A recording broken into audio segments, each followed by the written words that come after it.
નમસ્કાર વિદ્યાર્થી મિત્રો, વસુંધરા એકેડેમીમાં આપ સૌનું સ્વાગત છે. આપણે ટાટ હાયર સેકન્ડરી અને ટાટ સેકન્ડરી મુખ્ય પરીક્ષા માટે જે ગુજરાતીનું પેપર છે એમાં જે નિબંધનું ટોપિક જે છે અંતર્ગત અગાઉ પણ આપણે વિડીયોની અંદર નિબંધની ચર્ચા કરી હતી. આજે એક નવો નિબંધ જે છે ખૂબ જ ઉપયોગી અને આઈએમપી એવો નિબંધ છે, નવી શિક્ષણ નીતિનું અમલીકરણ, પડકારો અને સાચી દિશા. મિત્રો, આ જે નિબંધ છે એ હમણાં જ શિક્ષણ વિભાગ દ્વારા લેવામાં આવેલ એઈઆઈ મુખ્ય પરીક્ષા જે છે એમાં પૂછાયેલો હતો, એટલે મને આ ઉપયોગી લાગ્યો, એટલા માટે અહીંયા આપની સમક્ષ લઈ અને આવ્યો છું. એ સાથે કોઈ પણ બીજી ભરતી પરીક્ષા કે જેમાં મુખ્ય પરીક્ષામાં ગુજરાતી વિષય હોય છે અને નિબંધ પૂછાતા હોય છે, તો એવી બધી જ ભરતી પરીક્ષા માટે પણ આ નિબંધ ખૂબ જ ઉપયોગી અને આઈએમપી છે. આપણે આ નિબંધ જોઈએ. પ્રસ્તાવના: મહત્વાકાંક્ષી દસ્તાવેજથી વાસ્તવિકતા સુધીની સફર. કોઈપણ રાષ્ટ્રના વિકાસની બ્લુપ્રિન્ટ તેની શિક્ષણ નીતિમાં છુપાયેલી હોય છે. ભારત સરકારે રજૂ કરેલી નવી રાષ્ટ્રીય શિક્ષણ નીતિ એનઈપી જ્ઞાન આધારિત વૈશ્વિક મહાસત્તા બનવા તરફનું ભારતનું એક અત્યંત પ્રશંસનીય અને મહત્વાકાંક્ષી કદમ છે. આ નીતિ કાગળ પર જેટલી સુંદર, પ્રગતિશીલ અને વ્યવહારુ દેખાય છે, તેનો અસલી આખરી વિજય તેના સફળ અને ચુસ્ત જમીની અમલીકરણ પર નિર્ભર કરે છે. પ્રખ્યાત મેનેજમેન્ટ ગુરુ પીટર ડ્રકરે સાચું જ કહ્યું છે કે વ્યૂહરચના ગમે તેટલી ઉત્તમ હોય, પણ અમલીકરણ વિના તે માત્ર એક સુંદર કલ્પના છે. આ ઉક્તિ આજના સંદર્ભમાં અક્ષરશઃ સાચી ઠરે છે. ભારત જેવા વૈવિધ્યસભર અને વિશાળ શૈક્ષણિક માળખા ધરાવતા દેશમાં 5+3+3+4ની નવી તરેહ લાવવી એ જેટલી મોટી તક છે, તેની સામે એટલા જ મોટા વહીવટી અને માળખાકીય પડકારો પણ ઊભા છે.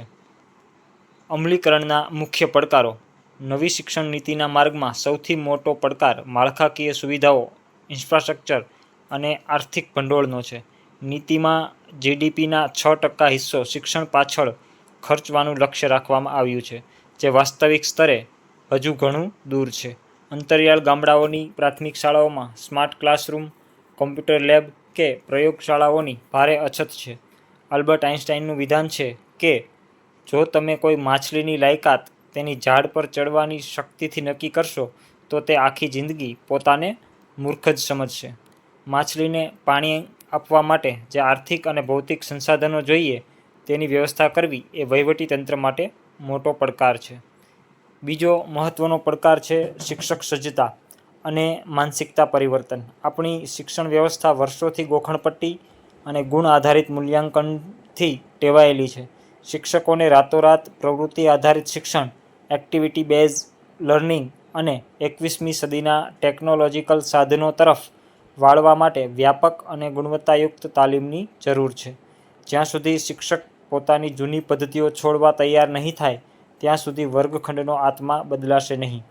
આ ઉપરાંત માતૃભાષામાં ઉચ્ચ અને વ્યાવસાયિક શિક્ષણ આપવા માટે ગુણવત્તાસભર પાઠ્યપુસ્તકો અને શૈક્ષણિક સામગ્રીનો પ્રાદેશિક ભાષાઓમાં અભાવ એ પણ એક સળગતો પ્રશ્ન છે.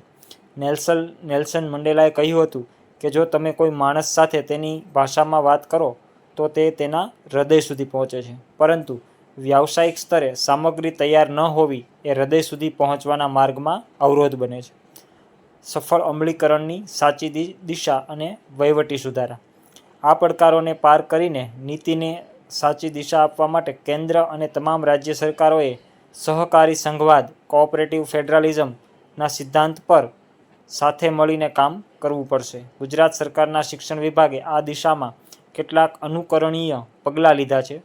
ધોરણ 3થી 8ના સ્તરે સર્વાંગી પ્રગતિપત્રક 360 ડિગ્રી હોલિસ્ટિક રિપોર્ટ કાર્ડનું નિર્માણ અને પરિણામપત્રકોનું ડિજિટલાઇઝેશન વહીવટી પારદર્શિતા દર્શાવે છે. સાચી દિશા એ જ હોઈ શકે કે જ્યાં શિક્ષણનું વહીવટી તંત્ર નિયમનકાર મટીને સુગમ કરતા બને. શિક્ષકોની ગુણવત્તા સુધારવા માટે ટાટ, ટીચર એપ્ટિટ્યૂડ ટેસ્ટ અને ટેટ જેવી કડક અને પારદર્શક પરીક્ષાઓ દ્વારા જ ભરતી ચાલુ રાખવી જોઈએ, જેથી ડૉક્ટર સર્વપલ્લી રાધાકૃષ્ણનના શિક્ષકો એવા હોવા જોઈએ કે જેઓ દેશના સર્વશ્રેષ્ઠ મગજ હોય ના સ્વપ્નને સાર્થક કરી શકાય. આ સાથે દીક્ષા પોર્ટલ અને અન્ય ઓનલાઈન માધ્યમો દ્વારા શિક્ષકો માટે વર્ષમાં 50 કલાકની સતત વ્યાવસાયિક તાલીમના નિયમનું ચુસ્ત પાલન કરાવવું પડશે. શાળા સ્તરે સ્થાનિક ઉદ્યોગો અને કારીગરો સાથે જોડાણ કરીને ધોરણ 6 થી 8ના બાળકો માટે બેગલેસ ડેઝ અંતર્ગત વ્યાવસાયિક કૌશલ્યોનું સફળ મોડલ વિકસાવવું એ જ આ નીતિને આત્મનિર્ભર ભારત સાથે જોડવાની સાચી દિશા છે.